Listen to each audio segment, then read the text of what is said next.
Hey guys, so meron tayong three types of prompts every AI strategist must master.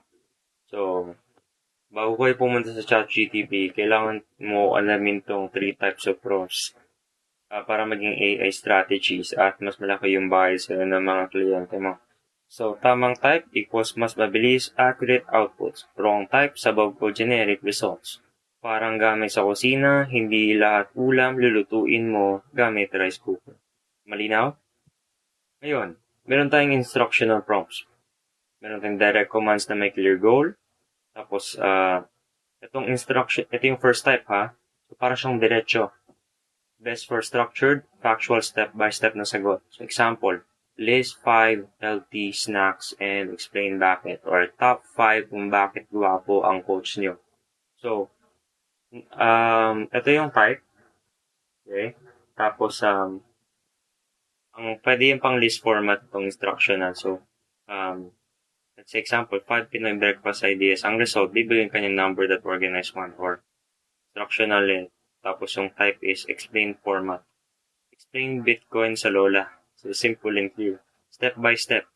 How to start freelancing. Process driven. Kung ang type ng gusto mong format is itong nabanggit na tatlo or more, bagay yung instructional prompts. Ibig sabihin, direct command na may clear goal, diretsahan ba? So, yung instructional use cases, pwede siyang gamitin sa content creation dito sa page market, business processes at workflows at educational materials para Pinoy friendly. Example, ikaw content creator, ito prompt no. 3 Taglish TikTok hooks for freelancers. Page application, mas mabilis ka mag-script writing, business, kung meron business. 5 email subject lines for PH Condo promo, diba? Meron marketing optimization. Education, kung teacher ka na science, explain photosynthesis to a 12-year-old. So, tutor ready yung output mo. Now, meron tayong tinatawag na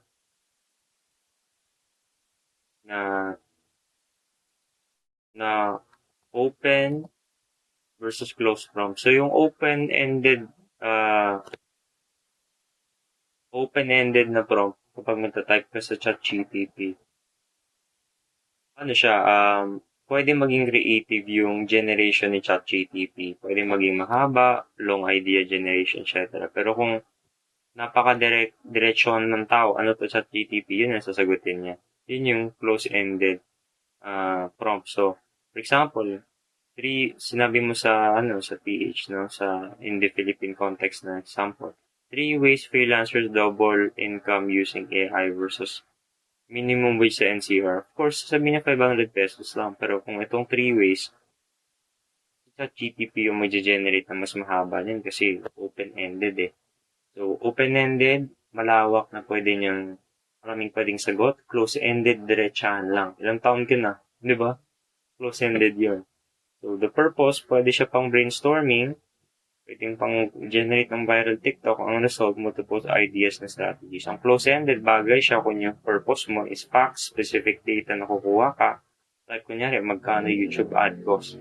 Ang result, direct factual answer. So, parang tanong sa tropa mo. Meron kayong tropa, guys. Saan tayo? Yun yung open. Pwedeng sa McDo, pwedeng dito, pwedeng ganyan.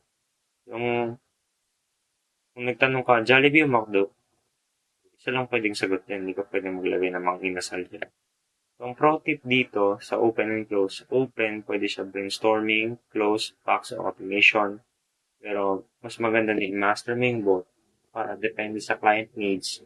Adjustable ka. So, parang switch ng ilaw. Minsan kailangan maliwanag, minsan specific spotlight lang.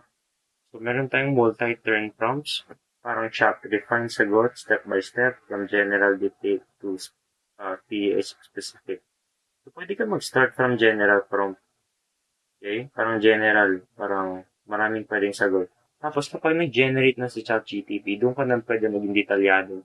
Tapos, pwede mo na siya tagalogin o utusan mo sa ChatGPT. Turn 1, general topic. Generate si AI. Tapos, turn 2, prompt ka ulit, type ka ulit, add specifics na gusto mo. Generate si AI.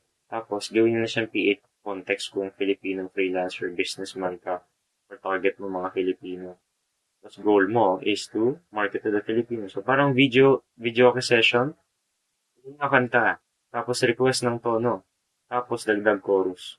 Diba? Una kakanta ka, tapos magre-request ka ng tone, tapos mababa, tapos etc. Now, meron tayong multi-turn example. Okay, yung multi-turn, yung una, di ba? Yung una natin, instructional, diretsahan, open, close prompts, yung mga types yan. Ito may multi-turn. Okay, so multi-turn is, yun ang sinabi natin. Pero, example would be, pwedeng layer by layer refinement process from broad concept to specific concept, perfect for client deliverables. What do I mean? So, parang bun, patty, bun. Bun, patty bun. Yung unang layer, tell me about renewable energy. General info yun. Tapos second, explain wind energy benefits. Yun yung deeper dive, yung specific. Tapos yung third, multi-turn example, multi-turn yan. Okay, 30-second Taglish hook for Gen Z freelancers about renewable energy. Dun na yun. Yun yung content output. So, para siyang marami ka munang dada, general ka muna, then kapag nakita mo ni general output ni AI, doon ka na mag-specific, tapos specific pa na specific. Parang tricycle biyahe yan. May stopover bago makarating sa final destination. Diba? Simple lang. So why this matters? GPT-only users equals commodity kasi mababa yung rate. Kapag gumagamit ka lang ng AI, which is ginagamit din ng kliyente mo, walang kwenta. Pero kung multi-prompt strategies ka, pwede ka maging adaptable at premium kasi hindi naman masyadong alam ng client o maraming tao yan. So may demand dyan. So skill, pwede maging leverage mo, tapos market value. So, parang carpenter. Iba value ng marunong lang magmartilyo versus kompleto yung gamit. Makes sense, right? So benefits. Scarcity, konti lang marunong. Pwede mo taasan yung presyo mo at future-proof ka.